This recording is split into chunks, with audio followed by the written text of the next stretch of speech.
Hello everyone, আসসালামু আলাইকুম। আজকে আমি মূলা রান্না করব। প্রথমে মাছটাকে আমি ধুয়ে পরিষ্কার করে নিয়ে পরিমাণ মতো লবণ, পরিমাণ মতো মরিচের গুঁড়ো আর পরিমাণ মতো হলুদ দিয়ে ভালোভাবে মেখে নেব।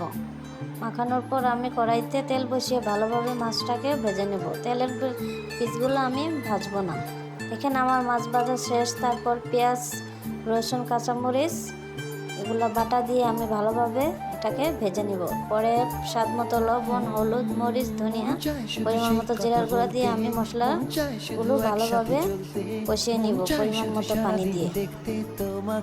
ভালোভাবে মশলা কষানোর পর আমি ভাপ দেওয়ানো মূলা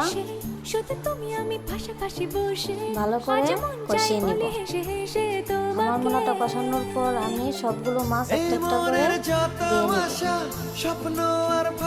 মাছগুলো দেওয়ার পর আমি পরিমাণ মতো পানি দিয়ে ভালো করে জাল করে নেব। আমার মূলা রান্না প্রায় শেষ। দেখেন আমার রান্নাটা কত সুন্দর হয়েছে।